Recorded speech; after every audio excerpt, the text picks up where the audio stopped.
This is Tim Ferrìss, circa 1979 AD, age 2. You can tell by the power squat, I was a very confident boy. And not without reason, I had a very charming routine at the time, which was to wait until late into the evening when my parents were decompressing from a hard day's work, doing their crossword puzzles, watching television. I would run into the living room, jump up on the couch, rip the cushions off, throw them on the floor, scream at the top of my lungs, and run out. Because I was the Incredible Hulk. Obviously, you see the resemblance. And this routine went on for some time. When I was 7, I went to summer camp. My parents found it necessary for peace of mind. And at noon each day, the campers would go to a pond where they had floating docks, and you could jump off the end into the deep end. I was born premature. I was always very small. My left lung had collapsed when I was born, and I've always had buoyancy problems, so water was something that scared me to begin with. But I would go in on occasion. And on one particular day, the campers were jumping through inner tubes. They were diving through inner tubes, and I thought this would be great fun. So I dove through the inner tube, and the bully of the camp grabbed my ankles. And I tried to come up for air, and my lower back hit the bottom of the inner tube. And I went wild-eyed, and I thought I was going to die. And the camp counselor fortunately came over, separated us, and from that point onward, I was terrified of swimming. And that is something that I did not get over. And my inability to swim has been one of my greatest humiliations and embarrassments. And that is when I realized that I was not the Incredible Hulk. But there's a happy ending to this story. At age 31, that's my age now, in August, I took 2 weeks to re-examine swimming and question all of the obvious aspects of swimming, and went from swimming 1 lap, so 20 yards, like a drowning monkey, at about 200 beats per minute heart rate, I measured it, to going to Montauk on Long Island, close to where I grew up, and jumping into the ocean, swimming 1 kilometer open water, getting out and feeling better than when I went in. And I came out, my Speedos, European style, feeling like the Incredible Hulk. And that's what I want everyone in here to feel like, the Incredible Hulk at the end of this presentation. More specifically, I want you to feel like you're capable of becoming an excellent long-distance swimmer, a world-class language learner, and a tango champion. And I would like to share my art. If I have an art, it's deconstructing things that really scare the living hell out of me. So, moving onward. Swimming, first principles. First principles, this is very important. I find that the best results in life are often held back by false constructs and untested assumptions. And the turnaround in swimming came when a friend of mine said, I will go a year without any stimulants. This is a 6 double espresso per day type of guy, if you can complete a 1 kilometer open water race. So the clock started ticking. I started seeking out triathletes because I found that lifelong swimmers often couldn't teach what they did. And I tried kickboards. My feet would slice through the water like razors. I wouldn't even move. I would leave demoralized, staring at my feet. Hand paddles, everything. Even did lessons with Olympians. Nothing helped. And then Chris Sacca, who's now a dear friend of mine, had completed an Ironman with 103-degree temperature, said, I have the answer to your prayers. And he introduced me to the work of a man named Terry Laughlin, who's the founder of Total Immersion Swimming, and that set me on the road to examining biomechanics. So here are the new rules of swimming, if any of you are afraid of swimming or are not good at it. The first is forget about kicking. Very counterintuitive. So it turns out that propulsion isn't really the problem. Kicking harder doesn't solve the problem because the average swimmer only transfers about 3% of their energy expenditure into forward motion. The problem is hydrodynamics. So what you want to focus on instead is allowing your lower body to draft behind your upper body, much like a small car behind a big car on the highway. And you do that by maintaining a horizontal body position. The only way you can do that is to not swim on top of the water. The body's denser than water. 95% of it would be, at least, submerged naturally. So you end up, number 3, not swimming in the case of freestyle on your stomach, as many people think, reaching on top of the water, but actually rotating from streamline right to streamline left, maintaining that fuselage position as long as possible. So let's look at some examples. This is Terry, and you can see that he's extending his right arm below his head and far in front. And so his entire body really is underwater. And the arm is extended below the head is held in line with the spine, so that you use strategic water pressure to raise your legs up. Very important, especially for people with lower body fat. And then here's an example of the stroke. So you don't kick, but you do use a small flick. So you can see this is the left extension, and then you see his left leg, small flick, and the only purpose of that is to rotate his hips so he can get to the opposite side. And the entry point for his right hand, notice this, he's not reaching in front and catching the water. Rather, he is entering the water at a 45-degree angle with his forearm and then propelling himself by streamlining. Very important. Incorrect above, which is what almost every swimming coach will teach you. Not their fault, honestly, and I'll get to implicit versus explicit in a moment. And then below is what most swimmers will find enables them to do what I did, which is going from 21 strokes per 20-yard length to 11 strokes in 2 workouts with no coach, no video monitoring. And now I love swimming. I can't wait to go swimming. And I'll be doing a swimming lesson later for myself if anyone wants to join me. Last thing, breathing, problem a lot of us have, certainly, when you're swimming. In freestyle, easiest way to remedy this is to turn with body roll and just to look at your recovery hand as it enters the water. And that will get you very far. And that's it. That's really all you need to know. Languages, material versus method. I, like many people, came to the conclusion that I was terrible at languages. I suffered through Spanish for junior high, first year of high school, and the sum total of my knowledge was pretty much ¿Dónde está el baño? And I wouldn't even catch the response. Sad state of affairs. Then I transferred to a different school, sophomore year, and I had a choice of other languages. And most of my friends were taking Japanese, so I thought, why not punish myself? I'll do Japanese. 6 months later, I had the chance to go to Japan. And my teachers assured me, they said, don't worry, you'll have Japanese language classes every day to help you cope.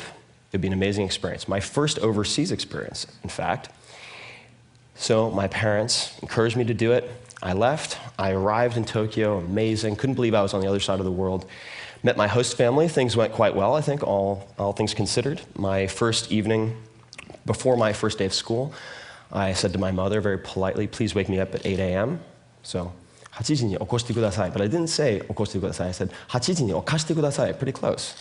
But I said, please rape me at 8 a.m. You've never seen a more confused Japanese woman. And I walked into school, and a teacher came up to me and handed me a piece of paper, and I couldn't read any of it. Hieroglyphics, it could have been, because it was kanji, so Chinese characters adapted into the Japanese language. I asked him what this said, and he goes, okay. ワールドヒストリー、カキュラス、構文、トラディショナルジャパニーズ, and so on. And it came to me in waves. There had been something lost in translation. The Japanese classes were not Japanese instruction classes, per se. They were the normal high school curriculum for Japanese students. The other 4,999 students in the school who were Japanese, besides the American. And that's pretty much my response. And that set me on this panic-driven search for the perfect language method. I tried everything. I went to Kinokuniya. I tried every possible book, every possible CD. Nothing worked until I found this. This is the Joyo Kanji Hyo. This is a tablet, rather, or a poster of the 1,945 common use characters as determined by the Ministry of Education in 1981. Many of the publications in Japan limit themselves to these characters to facilitate literacy. Some are required to. And this became my holy grail, my Rosetta Stone. And as soon as I focused on this material, I took off. And I ended up being able to read Asahi Shimbun, Asahi newspaper, about 6 months later, so a total of 11 months later, and went from Japanese 1 to Japanese 6. I ended up doing translation work at age 16 when I returned to the US. And have continued to apply this material over method approach to close to a dozen languages now, someone who was terrible at languages, and at any given time, speak, read, and write 5 or 6. And this brings us to the point, which is, it's oftentimes what you do, not how you do it, that is the determining factor. This is the difference between being effective, doing the right things, and being efficient, doing things well, whether or not they're important. And you can also do this with grammar. I came up with these 6 sentences after much experimentation. Having a native speaker allow you to deconstruct their grammar by translating these sentences into past, present, future. We'll show you subject, object, verb, placement of indirect, direct objects, gender, and so forth. From that point, you can then, if you want to acquire multiple languages, alternate them so there's no interference. We can talk about that if anyone's interested. And now, I love languages. So ballroom dancing, implicit versus explicit. Very important. You might look at me and say, that guy must be a ballroom dancer. But no, you'd be wrong. Because my body is very poorly designed for most things, pretty well designed for lifting heavy rocks, perhaps. And I used to be much bigger, much more muscular, and so I ended up walking like this. I looked a lot like a orangutan, our close cousins, or the Incredible Hulk. Not very good for ballroom dancing. I found myself in Argentina in 2005, decided to watch a tango class, had no intention of participating. Went in, paid my 10 pesos, walked up, 10 women, 2 guys, usually a good ratio. The instructor says, you are participating. Immediately, death sweat. Fight or flight, fear sweat, because I tried ballroom dancing in college, stepped on the girl's foot with my heel, she screamed. I was so concerned with her perception of what I was doing that it exploded in my face, never to return to the ballroom dancing club. She comes up, and this was her approach to teaching. Okay, come on, grab me. Gorgeous assistant instructor. She was very pissed off that I had pulled her from her advanced practice. So I did my best, didn't know where to put my hands, and she pulled back, threw down her arms, put them on her hips, turned around and yelled across the room, this guy's built like a goddamn mountain of muscle, and he's grabbing me like a fucking Frenchman. Which I found encouraging. Everyone burst into laughter. I was humiliated. She came back. She goes, come on, I don't have all day. As someone who wrestled since age 8, I proceeded to crush her, of mice and men style. And she looked up and said, now that's better. So I bought a month's worth of classes.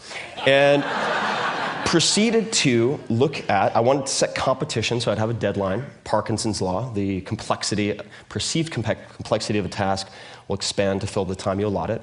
So I had a very short deadline for a competition.